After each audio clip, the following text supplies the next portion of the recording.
윤석열 전 대통령의 내란 범행을 방조한 혐의를 받는 한덕수 전 국무총리가 구속 기로에 섰습니다.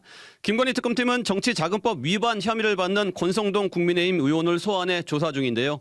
현장 연결해 자세한 내용 들어보겠습니다. 김재원 기자. 네, 내란 특검이 있는 서울고등검찰청에 나와 있습니다. 네, 내란 특검이 한덕수 전 총리 구속영장을 청구했는데 영장 실질심사 아직 진행 중인가요? 법원이 진행한 한 전 총리의 구속심사는 오늘 오후 1시 30분부터 시작해 오후 4시 55분에 종료됐습니다. 특검과 한 전 총리 양측이 각각 준비한 파워포인트를 법정에서 제시하면서 구속 필요성을 두고 공방을 벌였는데요. 오늘 특검이 준비한 파워포인트는 모두 160장입니다. PPT엔 한 전 총리의 6가지 혐의에 대한 설명이 담겼습니다. 한 전 총리가 윤석열 전 대통령의 비상계엄 선포 당시 국무총리로서 책임을 다하지 않았을 뿐 아니라 국무회의 소집을 건의함으로써 계엄이 합법적인 외관을 갖추도록 적극 도왔다는 내용입니다. 특검이 PPT만 준비한 건 아닙니다. 심사에 앞서 지난 월요일 특검은 모두 362쪽의 의견서를 법원에 제출했습니다. 54쪽의 구속영장 청구서보다 훨씬 많은 분량입니다. 오늘 심사엔 김용수 특검보와 김정국 차장검사를 비롯한 8명의 검사가 투입됐습니다. 10명의 검사들이 참여한 윤 전 대통령 구속심사 때와 비슷한 수준입니다. 네, 특검이 만반의 준비를 한 모습인데 이유가 있을까요? 네, 아무래도 한 전 총리의 구속이 특검 수사의 분수령이 될 수 있기 때문입니다. 그러니까 한 전 총리의 신병을 확보해야 윤석열 정부 다른 인사들에 대한 수사로 뻗어나갈 수 있는데요. 특검은 박성재 전 법무부 장관, 조태용 전 국가정보원장 등에 대한 수사도 진행 중입니다. 이들은 한 전 총리와 함께 윤 전 대통령 호출을 받고 가장 처음 대통령실에 도착한 인원들인데요.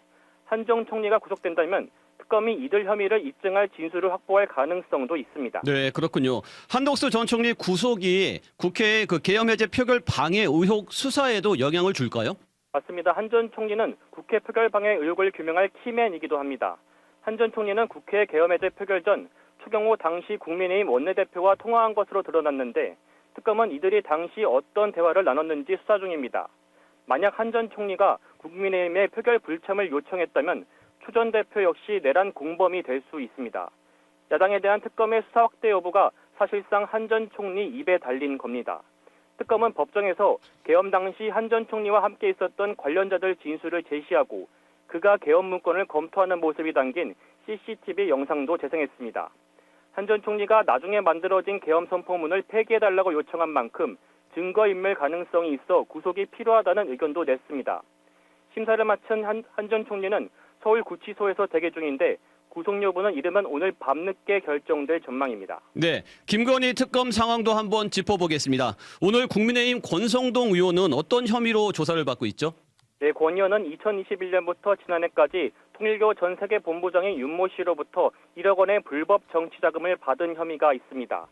윤 씨는 2023년 건진법사 전성배 씨와 함께 권 의원을 국민의힘 당대표로 밀기 위해 통일교 교인들을 입당시켰다는 의혹을 받는데요. 권 의원은 오늘 특검에 출석하며 이러한 의혹을 전면 부인했습니다.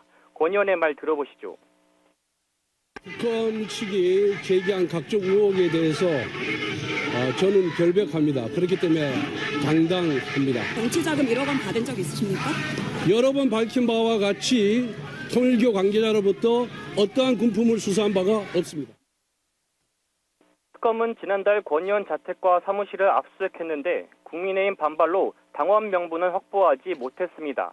특검은 오늘 국민의힘 압수수색 영장을 다시 청구할 예정이라고 밝혔습니다. 특검은 오늘 조사를 위해 50여 장 분량의 질문지를 준비했는데요.